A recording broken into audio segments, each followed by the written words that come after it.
अनुपमा में आज अनुपमा की ज़िंदगी में बहुत सारे आंसू आने वाले हैं। जी हाँ, जैसे कि आप सभी ने देखा कि उसके बेटे समर को कैसे वनराज थप्पड़ मारता है। दरअसल वो सारा मैटर होता है अनुपमा की वजह से और यहाँ पर वो थप्पड़ खाता है समर। आप सभी जानते हैं कि अनुपमा में रक्षाबंधन सेलिब्रेशन चल रहा है, सब लोग बहुत खुश हैं। अनुपमा को भी लग रहा है उसके घर में इतनी खुशियां, वो बहुत खुश है। लेकिन यहाँ पर अनुपमा का भाई जो आता है, उसके बेटे को अनुपमा ने इंस्टॉलमेंट पे एक कैमरा दिया था। हम आपको बताते हैं ये थप्पड़ वाला मैटर क्या है, क्यों वो आदमी जो आया था पैसे मांगने वो कौन था। दरअसल अनुपमा ने समर के हाथों एक चेक भिजवाया था।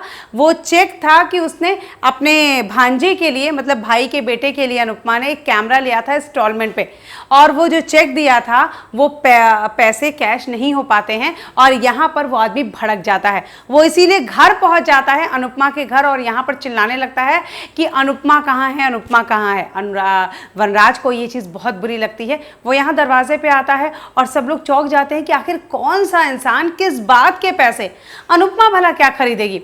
ऐसे में पता चलता है कि अनुपमा ने इंस्टॉलमेंट पे कैमरा लिया था 15,000 का और ये बंदा उसी के पैसे लेने आया है। वनराज को बहुत बुरा लगता है कि उसके घर पे आके कोई पैसों के लिए इस तरह चिल्लम चिल्ली करे।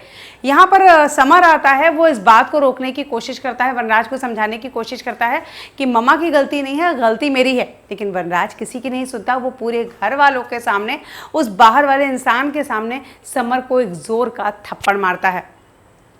अनुपमा को बहुत बुरा लगता है कि उसकी गलती की सज़ा उसके बेटे को मिली और वो कुछ कर भी नहीं पाई। खैर, यहाँ आप देखते हैं कि वनराज परेशान बहुत है क्योंकि वो काव्या से मिल नहीं पा रहा है। काव्या के पास मिलने पहुँचता है और काव्या किसी से बात करती रहती है। दरअसल वो अपने एक्स हस्बैंड से बात कर रही थी। यहाँ पर वो उसका एक्स हस्बैंड पहुँचता है और देखता है काव्या और वनराज को एक साथ। यहाँ काव्या ने एक और बड़ी बात कही है कि अगर उसका एक्स हस्बैंड यहाँ आकर रुकता है काव्या के घर में, क्योंकि अभी उन लोग का पूरी तरह से डिवोर्स नहीं हुआ है, तो वो काव्या वनराज के घर पर रहेगी। यानी वनराज के घर में अब एक और बड़ी मुसीबत आने वाली है, काव्या आएगी वनराज के घर में रहने। वैसे ये बात सुन के वनराज चौंक जाता है, तो काव्या यहाँ उसे क्लियर करती है कि वो उसके बेडरूम में नहीं रहेगी, वो उस घर में कहीं भी और रह लेगी। अब काव्या आ जाएगी तो एक और मुद्दा शुरू हो जाएगा। क्या काव्या और वनराज के रिश्ते पर किसी को शक होगा? क्या उन्हें पता चलेगा कि काव्या और वनराज का रिलेशनशिप चल रहा है? वहीं दूसरी तरफ आज आप देखेंगे अनुपमा के बड़े बेटे की होने वाली पत्नी घर आती है। वो वेस्टर्न कपड़े पहने रहती है, तो सासू माँ को ये अच्छा नहीं लगता, बा को ये अच्छा नहीं लगता। वो अनुपमा से कहती हैं कि इसके कपड़े तो देखो। यहाँ पर अनुपमा सीधे उसे कहती है कि हमारी बेटी भी तो ऐसे कपड़े पहनती है। ऐसे में बा उसे कहती है कि लड़की और बहू में फ़र्क होता है। अनुपमा यहाँ लास्ट में जो जवाब देती है ना, वो दिल को छू लेगा। अनुपमा कहती है, माँ मुझे उसे बहू नहीं बेटी बनाना है और मुझे उसकी सास नहीं माँ बनना है।